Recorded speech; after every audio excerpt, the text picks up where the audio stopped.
Bom dia aí pra quem tá acordando e vai ver o vídeo. Ah, vocês não vão ver porque a minha câmera tá no meio, são 4 da manhã.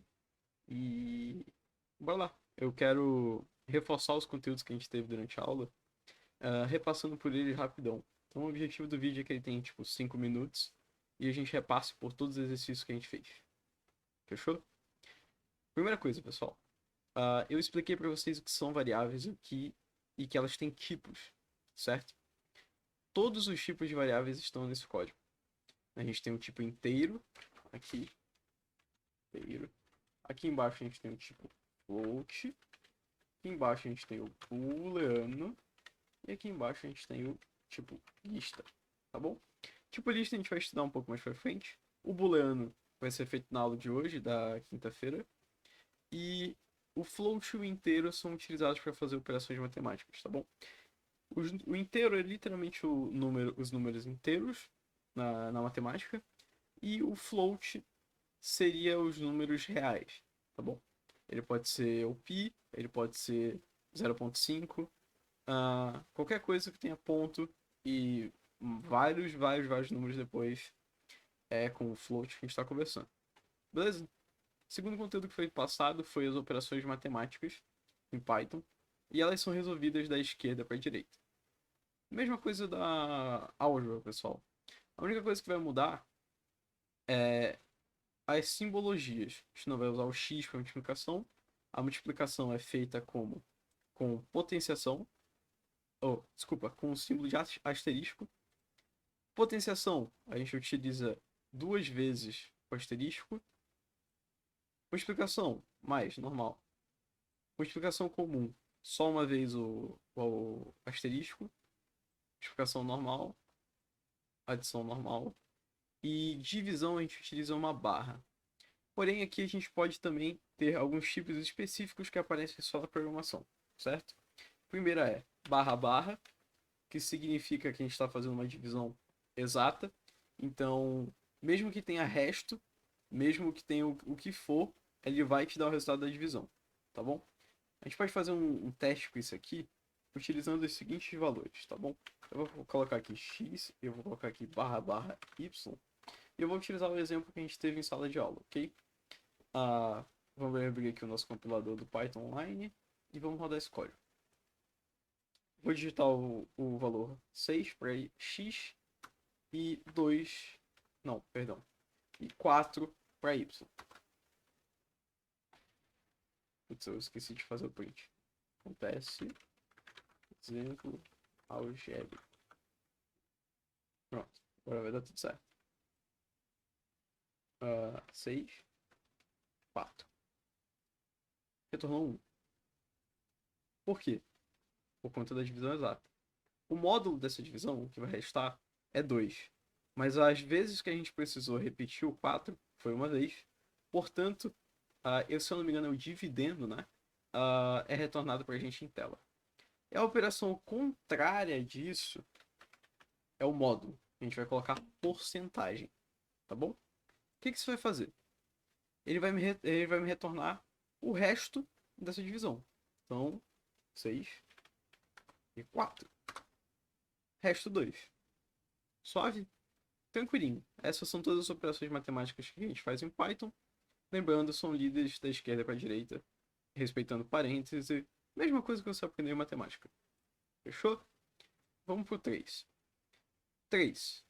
Prints podem ter um parâmetro especial chamado f, que são as f-strings.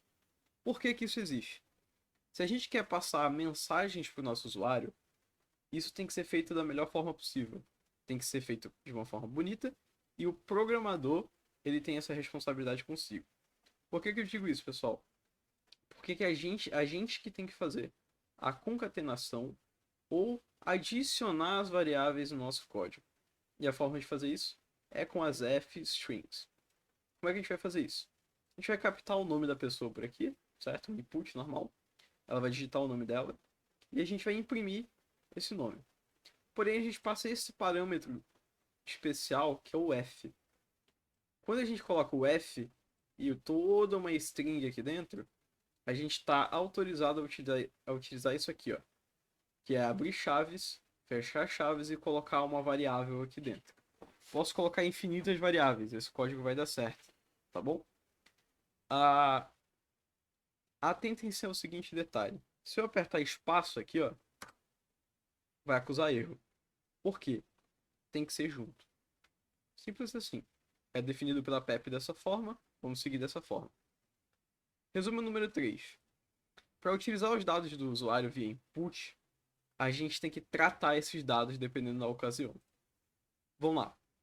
Todo input, nativamente pelo Python, ele vai ser obrigatoriamente um tipo string.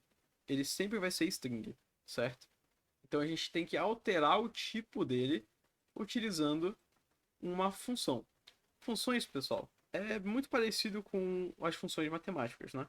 Então a gente vai ter f de x, a gente vai ter função de x. Então a gente vai colocar aqui int x, int nossa variável.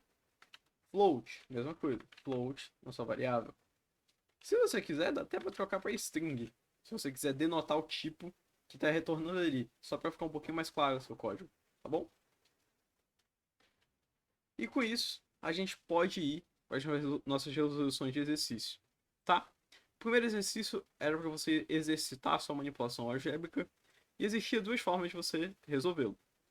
A gente vai definir a variável 3 e 2 para A e para B, e depois a gente vai fazer a operação matemática. A gente pode fazer diretamente pelo print, tá? Não vai cair a mão de ninguém fazer isso. Mas eu recomendei sempre criar uma variável nova para a gente ter uma organização do código, certo? Então o que a gente vai fazer? Vai fazer a multiplicação de B por 2 e a multiplicação de A por 3 e depois multiplicar os dois entre si. Existem duas formas de fazer. Dessa forma aqui e dessa forma aqui. O resultado vai ser o mesmo, pessoal. Vamos lá. Vou jogar lá no computador para vocês verem. Pá, errei. Pronto, 36, 36. Fechou? A ideia era só que vocês exercitassem a, a manipulação algébrica de vocês. Como vocês iam fazer e tal. Fica de exercício você tentar trocar isso aqui para fazer outra operação matemática. Segundo exercício. Escreva um programa que calcule o salário anual de um trabalhador. Aqui a ideia é que vocês utilizassem as f-strings para deixar a saída um pouquinho mais bonita e também entendessem, de novo, manipulação algébrica.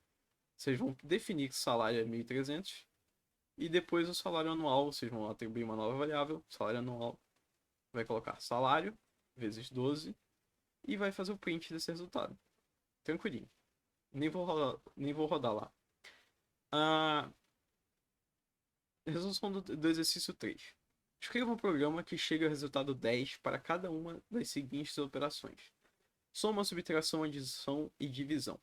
Eu queria que vocês testassem duas coisas aqui do conhecimento de vocês: as mutabilidades das variáveis. Lembra do exemplo do gatinho pelado, alien fofinho, certo? E eu queria que vocês exercitassem também as suas operações matemáticas, já que a multiplicação aqui é diferente. Queria que vocês fizessem certinho e tal. Era uma ideia só para vocês pensarem matematicamente com variáveis, tá bom? Eu fiz dessa forma, printando em seguida, para demonstrar para vocês como essas variáveis elas podem ficar trocando ao longo do código, tá bom? O exemplo do gato ele é meio besta, mas ele é feito de propósito para ser besta, pra gente fazer uma palhaçadinha lá no meio da aula. Aqui a gente pode ver isso funcionando em tempo real. Então, se eu apertar play aqui para vocês, todos os resultados vão ser 10. Mesmo que eu tenha atribuído a essas variáveis diferentes valores ao longo do código. Porque, pessoal, estamos programando de forma estruturada. Quando a gente programa de forma estruturada, o Python ele vai ler o código de cima para baixo. Então, se aqui embaixo a gente atribuiu que B agora é 5, B agora é 5. Se agora B é 2, B é 2. E se agora B é 20, B é 20. Para o resto do código inteiro, até ele ser trocado ou não trocado, ele vai continuar sendo 20. Entendeu? Isso significa mutabilidade das strings. Desculpa, das variáveis. Fechou? Vamos para o próximo exercício. Exercício número 4. Número 5 aqui, mas como eu comentei em sala de aula, eu não sei contar. Exercício número 4. Escreva um código em Python que declare todos os tipos de variáveis que escrevemos na sala. Você pode fazer isso de diversas formas, tá? Isso aqui é um exemplo. Simplinho, só para vocês terem captado quais são todos os tipos de variáveis. E, por fim, o exercício 5, que não é mais o 6, né? Eu reaprendi a contar aqui no meio do vídeo. Considere uma divisão não exata entre dois inteiros. O resultado será um tipo float? A resposta é sim, vai ser um tipo float. O que é uma divisão não exata, pessoal? É quando a gente vai fazer uma divisão e ele não resta zero. Ou ele não resta um número inteiro. Ele vai restar um número fracionário. Então você poderia fazer uma prova para mim. Vamos lá. Prova mais simples de todas que a gente pode fazer. 3 dividido por 2. Qual vai ser o resultado de 3 dividido por 2? 1,5. Então, se eu vir aqui, ó, e rodar o código, vai dar 1,5. E se a gente sabe que tem ponto e mais alguma coisa, é um tipo float. Ok? Pergunta simples de resolver. E por último, vem o bicho papão aqui, que eu fiz todo mundo propositalmente errar, que era pra gente tratar o erro do input e a gente conseguir fazer o nosso código dar certo. Tá bom? Então, quando eu tava lá no quadro, se você tivesse trocado. No quadro não, desculpa, né? No data show, se você só tivesse trocado diretamente isso aqui para um input, daria um erro. Porque os inputs nativamente são considerados string. Ok? Então o que a gente vai fazer? Nós vamos declarar salário, declarar que ele é um int, lembra, função f de x, int e alguma coisa aqui dentro, input. Fechou? Fechou. Então a gente vai pegar esse input e vai receber ele como inteiro. Aqui a gente vai fazer o mesmo processo, salário anual vezes 12, e a gente vai fazer um print com uma f-string aqui dentro do salário anual. Não confundir f-string com printf. Tá, printf é outra coisa. Printf é de outras linguagens de programação. Não confundam. Fechou? Vou rodar aqui só para vocês verem. Vou digitar aqui o salário milionário que o grande Paulo Júlio ganha, né? Que é mais ou menos 18 mil reais. E o salário anual dele é 200 e... eu não sei contar. Vocês sabem quanto aqui deu aí. Ok? Passamos por tudo. Estamos mais ou menos em quase 3 minutos de vídeo. E eu posso dizer pra vocês é que a aula de amanhã promete, tá bom? Vai ser bem divertida. Valeu, pessoal. Tô indo dormir.